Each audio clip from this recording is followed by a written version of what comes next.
Friedrich Wilhelm Nietzsche nació en Alemania el 15 de octubre de 1844 y fue uno de los filósofos más importantes de la historia occidental. Además, fue poeta, músico y filólogo alemán. Cuando él era un niño, tuvo dos pérdidas muy grandes. Primero, la muerte de su padre y después la muerte de su hermano menor. Después de este trágico suceso, Nietzsche y su hermana tuvieron que ser trasladados, acompañados por su madre, a la casa de su abuela materna en Hamburgo. En 1856, la abuela de Nietzsche muere y en este mismo año él escribe su primer tratado filosófico titulado Sobre el origen del mal. Nietzsche recibió una importante educación literaria, en especial en el estudio de los clásicos griegos y romanos, y por primera vez experimentó la carencia de su vida familiar en un pequeño pueblo de ambiente cristiano. Después de su graduación, en 1864, Nietzsche comenzó sus estudios en teología y filología clásica en la Universidad de Bonn. Para disgusto de su madre, él abandonó sus estudios de teología después de un semestre y comenzó los de filología. En 1865 se familiarizó con las obras de Schopenhauer y de Friedrich Albert Lange, y ambas experiencias le resultaban muy estimulantes desde el punto de vista filosófico, y en consecuencia comenzó a adentrarse en esta disciplina, superando su interés por la filología. En 1865, cuando todavía era estudiante, Nietzsche visitó Colonia, donde unos amigos lo llevaron a un prostíbulo. Desgraciadamente, en esta visita él contrajo una enfermedad llamada sífilis.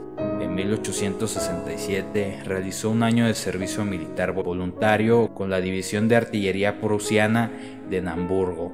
En marzo de 1968 sufrió un accidente ecuestre que lo excluyó del servicio militar y le permitió volver a dedicarse al estudio. En 1869, la Universidad de Leipzig le concedió el doctorado sin examen ni disertación en mérito a la calidad de sus investigaciones. Inmediatamente, la Universidad de Basilea lo nombró profesor de filología clásica y al año siguiente fue ascendido a profesor honorario.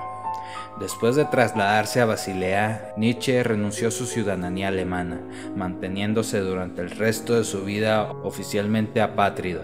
Sin embargo, en agosto de 1870 obtuvo un permiso para servir en el bando prusiano durante la guerra franco-prusiana, pero solo como sanitario, ya que el neutral Suiza le impidió reclutarse como combatiente. Su paso por la milicia fue de tan solo un mes, pero vivió múltiples experiencias. Allí fue testigo de los efectos traumáticos de la batalla, contrajo difteria y disentería, enfermedades que le arruinaron la salud de por vida. En 1869 fue nombrado profesor de filología griega en la Universidad de Basilea. Nietzsche se convirtió en profesor a los 24 años, sin embargo, se vio obligado a retirarse a los 35. Sus ideas sobre el cristianismo y sobre Dios lo hacían impresentable ante las autoridades del Ministerio de Educación. Quiso abandonar la filosofía para dedicarse a la jardinería, pero finalmente desistió. En 1872, Nietzsche publicó su primer libro, El nacimiento de la tragedia en el espíritu de la música. Sin embargo, el trabajo, en el cual siguió un preciso método filólogo para estructurar toda su especulación filosófica radicalmente novedosa, no fue bien recibido entre sus colegas filólogos, incluido su profesor. En su libro El nacimiento de la tragedia, Nietzsche plantea que antes de Platón, en la antigua Grecia, había un equilibrio entre lo apolíneo, que era lo vinculado con el orden y con lo racional, y lo dionisiaco, que era el caos, la locura, la embriaguez. Y habla de cómo Sócrates y Platón habían roto eso a partir de su voluntad racional intelectualista, y habrían acabado con todo lo dionisiaco y habrían dejado exclusivamente lo apolíneo, lo ordenado y lo racional. Nietzsche dice que debemos recuperar el instinto dionisiaco, que debemos amar la vida tal como es, Además, nos dice cómo fue que el cristianismo envenenó a la humanidad ofreciendo una moral de esclavos. En 1879, después de un declive de salud, se vio forzado a abandonar su puesto como profesor. Desde su juventud, Nietzsche había padecido fuertes momentos de debilidad generalizada, con épocas de carencia visual que rozaba la ceguera, fuertes migrañas y violentos ataques estomacales. Estas condiciones persistentes se agravaron quizá con su accidente a caballo en 1868 y las enfermedades de 1870, y continuaron afectándolo durante sus años en Basilea, forzándolo a tomar vacaciones cada vez más largas, hasta que le fue prácticamente imposible retomar el trabajo. Nietzsche se encontraba en el principio de su mayor periodo productivo. A partir de Humano demasiado humano, en 1878, Nietzsche publicaría un libro por año hasta 1888, su último año de escritura, durante el cual completó 5.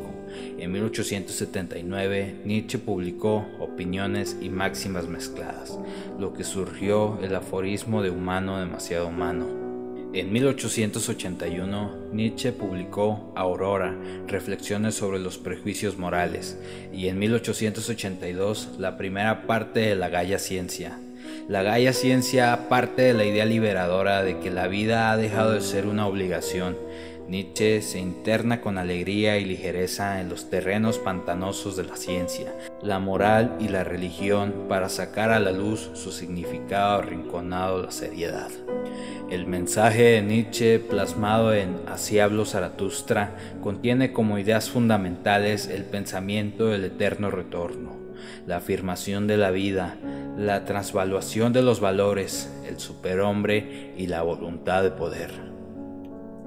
En 1886 editó Más allá del bien y del mal. El eje central del libro es que el individuo orgulloso y creativo va más allá del bien y del mal en la acción, el pensamiento y la creatividad, en conexión directa con el superhombre que explicaba en Así habló Zaratustra.